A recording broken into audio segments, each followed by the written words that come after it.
Hey, welcome everyone to tonight's author event with ReShonda Tate Billingsley.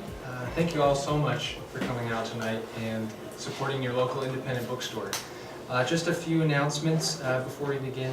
ReShonda will be signing books after her presentation at the table here to my right.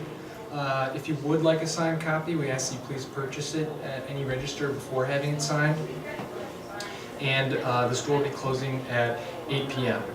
So the registers will close at that time, but if you'd like to stay around and mingle, it's not like we're locking you in here. We're going to have one door kept open out to the back parking lot here. So after closing, that's how we'd ask you to exit. That's one that's going to be kept open. Also, there's a video recording being made of tonight's event, which you can find and share with your friends if you'd like. It's at the University Bookstore's YouTube channel. A lot of other great author events going on this summer. You can pick up a paper schedule we have with ReShonda's books tonight behind you there. You can follow us on Facebook and Twitter. Tonight, we're very excited to have ReShonda Billingsley with us to talk about her new novel, What's Done in the Dark. ReShonda Tate Billingsley is an award-winning and national best-selling author and journalist. Her book, Say Amen Again, won the NAACP Image Award for Outstanding Literature and was nominated again last year for her book, The Secret She Kept. Her books have also been featured in USA Today and Ebony magazine, and she was recently inducted into the Arkansas Black Hall of Fame. Several of her books have been optioned for movies, including her sophomore novel, Let the Church Say Amen, which is currently in production, directed by actress Regina King, and scheduled for release next year. ReShonda is a graduate of the University of Texas, and she lives in Houston with her husband and 3 children. Please join me in welcoming ReShonda Tate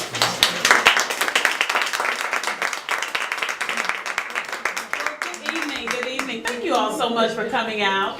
I am thrilled to be in Seattle for the first time. And what I like to do is just kind of tell you a little bit about myself, a little bit about the book, and then answer your questions. That's always my favorite part, so start thinking of your questions. But, I always start with where I started in terms of being a writer and loving writing. I have always loved making up stories. My mother calls it lying. But for me, it's just my imagination at work. I've just always had an active imagination. And my first real memory came in the 5th grade. I did a What I Did on Summer Vacation essay. And I grew up in Houston, and I wrote how I grew up in the ghetto and was just witness to drive-by shootings and elderly ladies getting mugged and just how difficult life was for me. And my teacher was so moved, she called my mother and said, if there's anything I can do, let me know. And my mother said, ghetto? Drive-bys? We live in a nice middle-class neighborhood. What are you talking about? And my teacher said, well, why did you write that? I said, I don't know. I went to summer camp, and this just sounded so much better. And my mother was like, you are a liar. So we need to work on this. And so she kind of developed that whole love of storytelling. And I continued doing that. I loved just making up those stories. And at age 15, I had my first published article. And it was in a magazine called True Confessions. I don't know how many of you remember True Confessions, but a 15-year-old had no business reading True Confessions. So not only was I reading it, I was writing for it. And so I wrote an article called I Stole My Sister's Husband. And this was a salacious article. And they sent me, I never expected to get published, but they published it and they sent me a check for $150. I never cashed that check because I was too scared to tell my mama where it came from. But I was very excited to have that published. And that was the first time I really got paid for writing and making up stories. And I went to the University of Texas at Austin. I wanted to be a writer, but my mother was old school. She didn't believe you could make money writing books. She used to say that all the time. You need to get a real job. You can't make money writing books. Now, when the literary career took off, she was the first one saying, when you going to buy your mama a car? But at the time, she wasn't feeling my dream. So I went to the University of Texas at Austin. I majored in broadcast journalism, and I graduated. Then I went to work for the National Enquirer, the paparazzi. But after a year of digging up dirt and gossip on celebrities, I told myself I was put on this earth for a calling greater than this. And I walked away from that job, which was very hard to do because they paid a whole lot of money to a 21-year-old. But I really didn't like the whole dirt and gossip thing. And then my mother was so ashamed of where I worked. She told people I worked for a top secret government agency. So someone would say, how's ReShonda? Oh, I can't talk about it. It's top secret. But I finally left there, and I worked in television for a while. And I was a television news anchor when I finally decided to just stop talking about writing a book and actually write a book. And I wrote my first book in 1999, My Brother's Keeper. And I couldn't get a book deal. And I tried everything under the sun. I would email or write to the editors and to agents trying to get a book deal. And I got rejection letters left and right. Everywhere I turned, I'd get a rejection letter. Every day I come home, there would be a rejection letter in the mailbox. Sometimes from places I hadn't even sent it. Telling me, don't send it to us. But I believed in my book, so I self-published it. And then I set out about spreading the word. So I was in Oklahoma City at the time, so I would do things like call a bookstore here in Seattle and say, hi, I'm looking for My Brother's Keeper by ReShonda Tate Billingsley. They say, oh, we don't have it. I've never heard of it. I'd call back about 3 hours later. Hi, I'm looking for this book called My Brother's Keeper. They say, nope, we don't carry it. Never heard of it. No joke. Right before closing, I would call and say, do you carry this book called My Brother's Keeper? And it got to the point they were like, we don't have it, but we need to get it because everybody's calling about this book. And I did that in store after store after store, and it actually paid off because it caught the attention of an agent who said, you're very popular, bookstores are talking about you a lot. They hadn't read it, but they said everybody calls about it. So I'm just like, oh, okay, because it's a good book. And so she signed me with Simon & Schuster in 2003. They re-released My Brother's Keeper, and here I am now on book number 36. Yeah. What's Done in the Dark is number 36. I'm so thrilled about this book, What's Done in the Dark, just because I had so much fun writing it. It is about a woman who is faced with the question of what should she do? She accidentally sleeps with her best friend's husband. You're like, accidentally. And she has a one-night stand, and then tragedy befalls him, and so her question is, what should she do? So I'm just going to read a quick excerpt from the novel. And this is where she has had an argument with her own husband. It's her anniversary, and her husband has OCD and forgot her anniversary, so she's mad at him. Her best friend's husband is mad at her best friend, and they are at a bar. They end up at the same hotel bar. They didn't plan it, they just end up there together. And so after one too many drinks, he gives her the key to his hotel room. And this is where it picks up. My brain and my body were in a tug of war. My brain said to go left toward the front door, but my body went right toward the elevator. Before I knew it, I was standing outside room 527, tears streaming down my face. I knew that I needed to take my butt home, but I needed this more. I tried everything to talk to Greg, my husband, therapy, which he refused to go to, talking, books, everything, and still he wouldn't listen. He couldn't accept that my needs weren't being met. And he was actually insulted that I would insinuate that he wasn't doing his manly duties. I tried to get through to him, but he wasn't hearing me. He just kept asking me to cut him some slack because of how hard he was working for me and our daughter Liz. I needed love. I needed loving. I took a deep breath and told myself if Greg had loved me right, I wouldn't be here about to do wrong. In my head, I knew that I didn't need to be here, that I was crossing into dangerous territory. But in my heart, I was looking forward to going inside.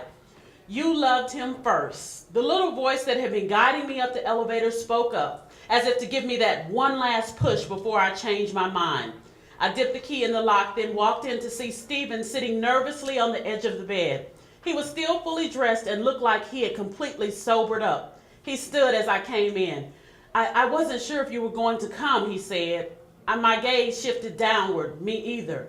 Believe it or not, I really have been faithful, he said. Me too. But he stepped closer. A glaze actually covered his eyes. I've never felt so alone. Me either. Felice, I held up my hands to stop him. I know, I whispered.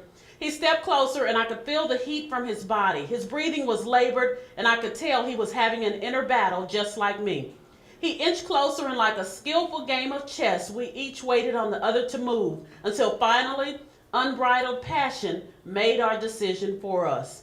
Everything inside me wanted to protest, stop him before we went too far. But when I opened my mouth once again, nothing came out. Finally, I stopped my internal war as he slowly slid off my dress. "Oh my God," he said when he noticed my negligee, which I forgot I was still wearing. "You are stunning," he said, running his eyes up and down my body. It felt good to be appreciated, to be wanted. He didn't ask why I had the negligee on, as he planted kisses all over my body. Stephen took me to the height of ecstasy right there against the wall in room 527. And before I could catch my breath, he was guiding me toward the bed, where he did it again and again. Slow tears slid down my cheeks as waves of euphoria filled my body. I wanted to believe they were guilty tears, but I knew better. These were tears of pure bliss. I inhaled his scent and snuggled closer. After a few minutes, I said, "You know this can never happen again." He nodded. "I know." I didn't know why, but that actually stung. He must have realized it, because he quickly said, "Trust me, I wanted it to happen, but we both know it was wrong. We both were in need, so we found comfort in one another's arms." He pushed a stray curl out of my face. "Don't worry, there will be no secret rendezvous, no clandestine meetings. Tomorrow we'll pretend this never happened. Tomorrow we'll go back to our normal, boring, miserable lives. Tomorrow it'll be different." The next morning, I eased out of bed and went to retrieve my purse. Greg had called a dozen times, sent 24 more apologetic texts. Seeing the text made me feel incredibly guilty. The reality was I cheated on my husband, something I'd never done before. But making matters worse, I cheated with my best friend's husband. Stephen was right. This would never happen again. 15 minutes later, I had showered. I was fresh dressed, all cried out, and ready to face the one that got away. "Hey, Stephen," I whispered, easing onto the bed. "I need to get going. You probably should, too." When he didn't stir, I pulled the covers back and ran my fingers down his back. It was then that I felt how cold his body was. "Stephen," I said, turning him over. "Stephen!" His arm fell on the side of the bed and his head flopped to the side. "Oh my God, Stephen!" I felt for a pulse. Nothing. I leaned in to see if he was breathing. Still nothing. "Oh no," I cried, glancing around the room. Maybe someone had come in while I was in the shower, but there was no signs of forced entry or foul play. He was dead. Stephen was really dead.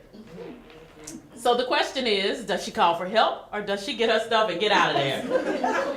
I know what I want to say. You know, it's so funny, because when I posed this question, I came up with this idea, and I just posed the question on Facebook, because I thought that most people would say, "Oh no, she has to call for help." Boy, those people were like, "I'm out." He's dead. The only person I'm calling is Jesus on the way out the door. And so, you know, just the whole dynamic of the response that I was getting caused me to say, okay, this is something I need to explore. And I've been traveling over the country promoting it, and the majority of the people are saying the same thing. "Yeah, I'm gone. I'm gone." So what would you all do? I told you then, roll out. Roll out. Y'all not calling for help? No, honey. Oh, y'all scandalous. And they want to talk about my characters. Not even anonymous. Good. And so the whole book is about how that one decision, she is not a bad person, but she made a very bad decision, and how that one decision has changed everybody's life.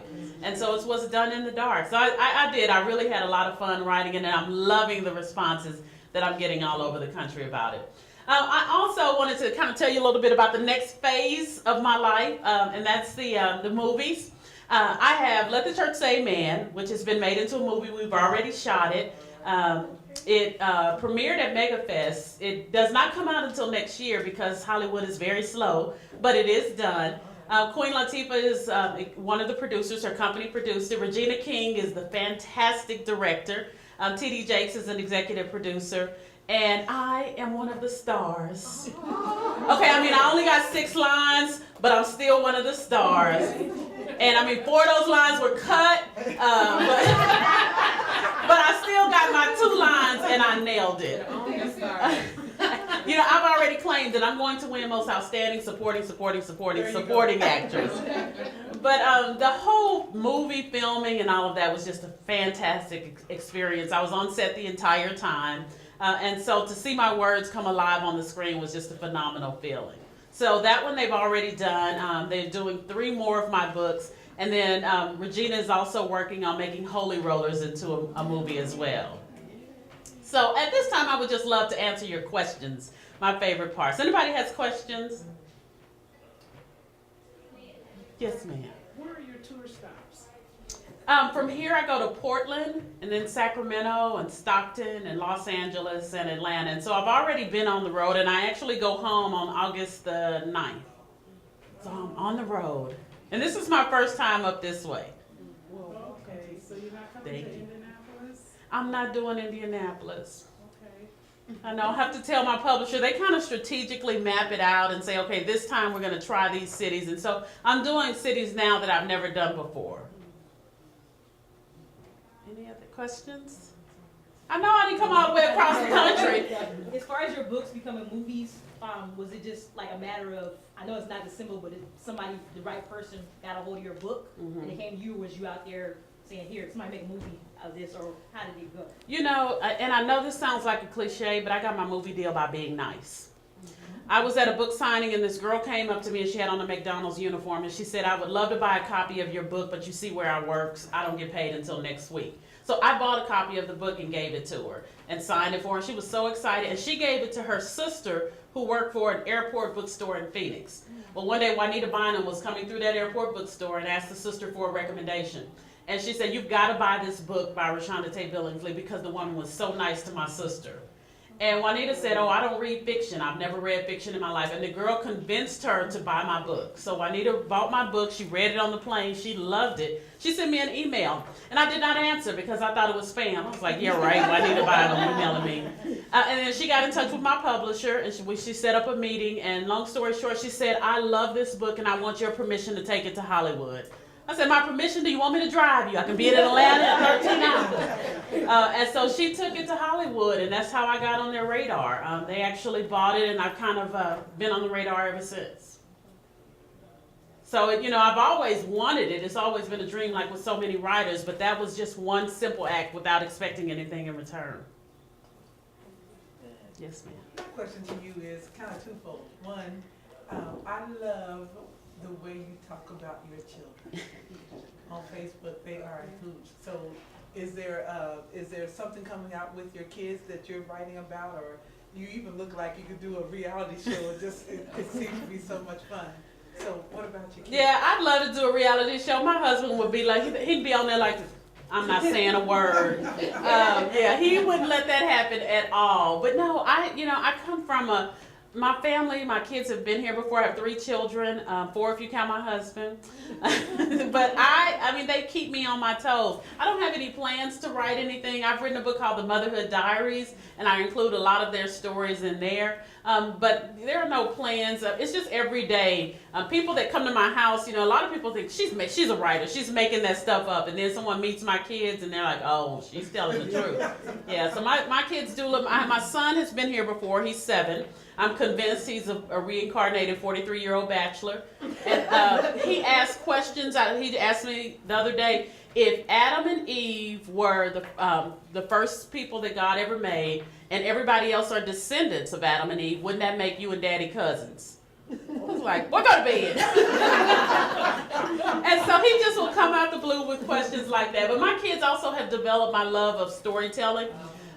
They love rewriting books, so they'll go get Little Red Riding Hood and rewrite it, and they really, my 2 youngest, my 14-year-old only wants to take selfies all day long, every day.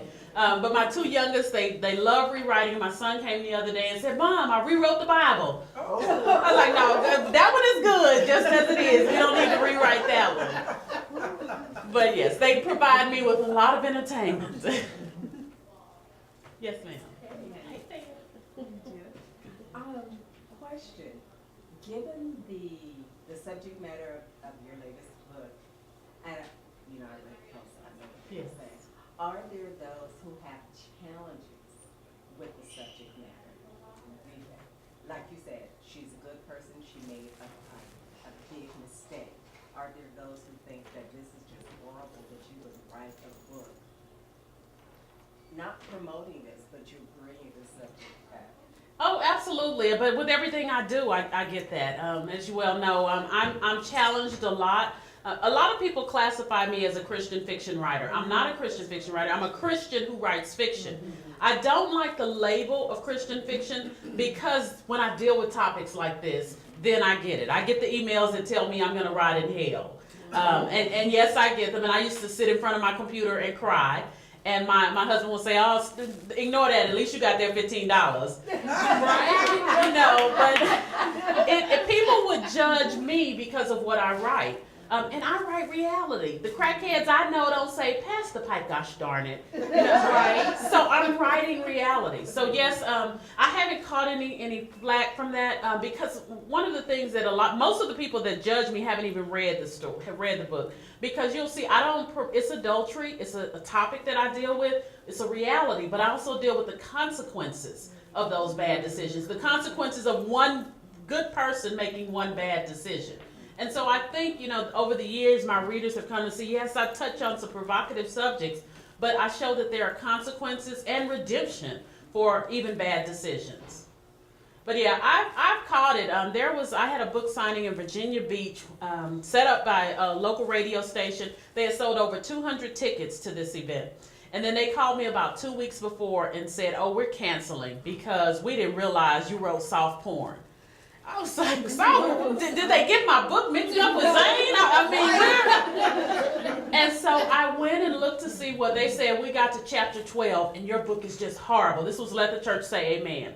And the line in the book was she lowered her head in his lap. That was it. And so they said, you know, it was soft porn. They crucified me. They canceled this event, refunded these people, 200 people, their ticket money. And so what happened is the bookstore continued to sell it, but they sold it behind the counter like it was Hustler magazine. And this woman emailed me and said, I don't know you, but I bought your book only because they didn't want to sell it to the person in front of me. And it ended up, another bookstore ended up flying me to Virginia Beach anyway, and we had a bigger turnout than the 200. But so yeah, I've caught it over the years. It doesn't bother me as much. I don't cry anymore. I don't sit in front of my computer and scream at people. I don't let it make me crazy. I know that I'm writing where I'm touching some people. There are people that go to the club on Saturday night and they get up and go to church Sunday morning. So, you know, I'm writing reality. And if you want the books where the Christians don't have sex, because, you know, I guess they exist, then that's my books maybe aren't for you. I don't do anything graphically, but I do, again, stay real with what I'm doing. What is your writing process? Are you an outliner or do you just freely write? How do you do that? I would love to say that I go sit in the mountain and come up with these, sip tea and come up with these fabulous ideas. But my 3 kids don't care about deadlines. I write whenever I can. I write every day. And I'm able to do so much because I utilize every spare moment. I believe every minute you spend talking about what you don't have time to do could be spent doing it. And so that's how I'm able to get all of the things done. But I just make sure that I write a lot and I dictate. I have an app on my phone that I dictate into my phone. So I'll dictate a chapter and then I'll transcribe it or I'll have someone else transcribe it. And that's part of my process. But I don't outline because I love to let my characters take over. So I'm sitting at my computer like, no, she didn't just do that. Yes, ma'am. So what happened with the deer? With the deer. I'm in a Facebook friend. Yes, I posted a picture today there. My kids, I am in Seattle, my children are in Houston, and their daddy is down the hall, but they will call me for anything that goes wrong, including a deer that was in our backyard today dying. They wanted to go save Bambi. I guess Bambi died because I said, Mom always has to come to the rescue, and my answer is, go tell your daddy, I'm busy. And we went back to the shoe store. So I guess they got Bambi out of my backyard. How long does it take you to write a novel? It takes me about 3 months from start to finish. My first one was about 7, and each time it gets a little shorter and shorter. Number 1, I don't get paid unless I write, so that's incentive. But now, because I do utilize those spare moments, I'm able to move it along. And I don't, you know, if you were to read the first version of What's Done in the Dark, you would say, okay, who she know in the publishing industry that keep getting her this deal? Because I just pour it all out on the page. I don't worry about how it sounds. And so I just regurgitate everything that's inside of me onto the page. And then I go back in and clean it up and make the story unfold. Any other questions? I've heard that characters take over. Do you have that problem where all of a sudden you're writing and this person ends up telling you all of the things. Oh, that yes, occurred. ma'am. I have a lot of matronly characters. I have several books, and there's a matronly character that appears in a lot of my books. And I have tried to keep this old woman out, and she just keeps appearing. And yeah, my characters will come up out of the blue. I remember I had written Let the Church Say Amen, and then I had done a sequel to it. I was at a luncheon where I was a guest speaker, and Rachel, the main character, just started talking to me. My mother said I need to stop telling people this. But Rachel just started talking to me, and she was like, I need to tell you what's going on. And so I started writing on a napkin. And it's to the point now, my husband, I'll go and I'll start talking to him, and I'll say, oh, let me tell you what police did. And everything I do, he goes, wait, are these real people we talking about? I had this little line sometimes I cross without thinking about it. And so, yes, they definitely take over and will not stop talking to me until they're out and their story has begun to unfold. Well, that is true. Yes, ma'am. So you make it sound like fun to be just a little bit schizophrenic, just to have it. Just a little bit, as long as I can control it. My mother always says that she was a little worried about me because mental illness runs in my family, and I'm like, I'm not really mentally ill. I just had these characters in my head, and she said, so does your cousin June. And speaking of mental illness, I have a book called The Secret She Kept that was near. Thank you.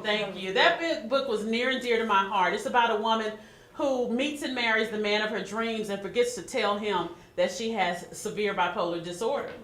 And I wanted to write this book because we do have mental illness in my family. And like so many people, we brush it under the rug. My cousin was living with us, and she was schizophrenic, and we came home one day, and she had taken all of our furniture and put it on the front lawn and taken all the canned goods and lined them up along the sidewalk. So I'm like, okay, my mom, we're gonna finally get her some help, right? My mother said, get these green beans in the house before the neighbors notice. Okay, so that's the extent of it. And I used to be a television news reporter in Houston, and I was covering. They were moving out all the homeless people downtown to build a stadium, and I was covering the story. And I'm reporting live, and this man pulls up behind me in a shopping cart, and I'm saying, so they're doing all of this renovation downtown, and he stopped, and he said, ReShonda. And so I turned around. I was like, homeless people must have TV because he recognizes me from TV. And he rolled right on the side of me and was like, girl, how ain't Nancy doing? And so, this is all live on the air. Thank goodness this was before YouTube. But my mother was like, oh, that's your crazy cousin June. He lived downtown. And I'm like, nobody's going to go help him. And so I wrote The Secret She Kept. I wrote it because, and you see I used that scene in there. I use a lot of scenes. There's a joke in my family, don't say anything around ReShonda unless you want it in the book. Because I am at the family reunion, laptop open, I'm taking notes. There was one time when we were at a funeral, an uncle's funeral, and my uncle stood up and he said that his brother's death made him realize that he needed to do right by his 8 kids. The problem was we only knew about 4, including his wife who sat on the front row. He was like, oh, baby, I'll talk to you about those other kids when I get home. My sister looked at me, I looked at her, she said, you going to put that in the book, ain't you? I said, I am. And so, my friends and family know if something good happened and I'm putting it in the book, I change the names to protect the guilty, but I'm using it. And there's one scene, and I know I've been changed, where they gather because they think they're about to watch the wedding video. It's the day after the wedding, and they think they're about to watch the wedding video. And that actually happened with me, and we were at a friend's house, and we thought we were about to watch the wedding video, only it was the bachelor party video.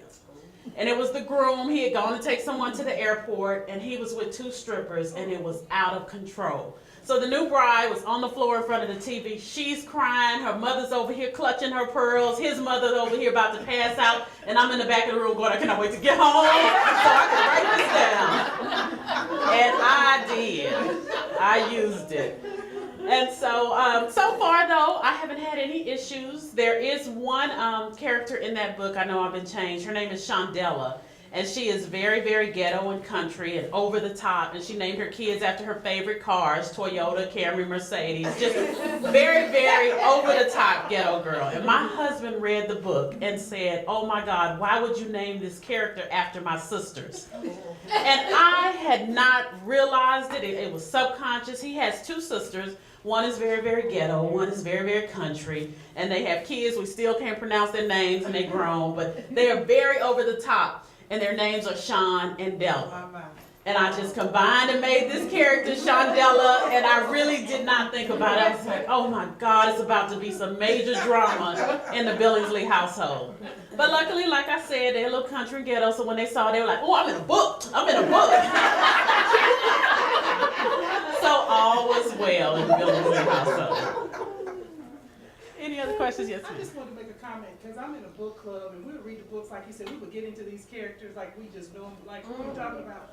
And I always said, what happened in this book, some of this is true. It had to be true. It is. Now, if I'm in court and I'm subpoenaed, I'm gonna say, I don't know what you're talking about. I made it all up. But it is, and it's so funny because my mother went to a book club meeting with me one time, and I love book clubs. We were talking about it, and my mother just leaned in. She said, they do know these people aren't real, right? But we love it, and I'll take bits and pieces, and then I let my imagination take over. But yeah, most of it's rooted in reality. Yes, ma'am. I'm Cheryl, Hi, Cheryl. Facebook friend. I wanted to ask you, do you have any other plans of writing any more books with Victoria? We do. I have a series with Victoria Christopher Murray, and the first 3 have already come out, and we have another one coming out in March called A Blessing and a Curse. And it is the final book in the Rachel Jasmine, series.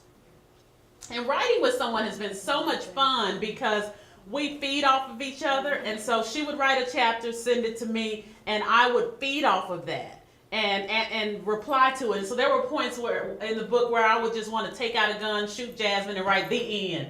Unfortunately, that was like chapter 6. So, we had a contract, we had to pull it out, but it was so much fun writing. It still is. It's so much fun writing with Victoria. Yes, ma'am. How do you write with someone, and how do you keep that same voice and saying so that it's consistent throughout the book, or is it a little different and that's what makes the book interesting? No, we have a chemistry, and you have to have a chemistry with somebody that you write with. And so the book is seamless. When we're going through our edits, sometimes I will say, okay, did she write that or did I write it? And we've written 3 books, and in 3 books we have never changed a single word that the other person wrote. And I think it's just because we are in tandem in terms of writing. We both respect the craft of writing, and we write similarly. So, and we stay true to the characters. There was one scene where she had her character knock my character out, hit her. But I felt like it was true. She deserved it. She needed to lay on the floor a minute. And so we stayed true to that, and that's what makes it flow so smoothly. Any other questions? Brown Girls Publishing. Yes, Brown Girls Publishing is a publishing company that Victoria and I decided to start because there are so many talented writers out there who, for one reason or another, the publishing industry has greatly changed, and they're not having the opportunity to let their voice be heard. Some of the established authors have lost book deals, and it's not because they can't write, because they are some phenomenal writers. It's just because the industry has changed. So we started Brown Girls Publishing to give those authors a voice, as well as give them the opportunity to write outside their genre and then find fresh voices. So we're very excited about Brown Girls Publishing, and it took off more than we ever anticipated. We actually had to shut down submissions because we had over 300 submissions in the first month, and that tells you the need for people that want to write books. And one of our Brown Girls authors is your Seattle native, a resident right here, Nina Fox.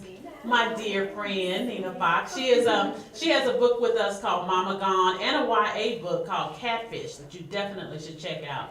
But Nina is a well-established writer. I don't know what kind of good friend she is because she wouldn't buy me those red bottoms today.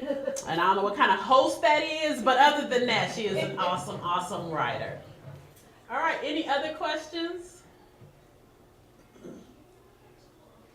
Okay, well then I want to leave a little time to sign your books and and talk with you all some more. And I really, really appreciate you all for coming out, and hope that you'll just continue to support my literary career and spread the word. Thank you so much. Thank you.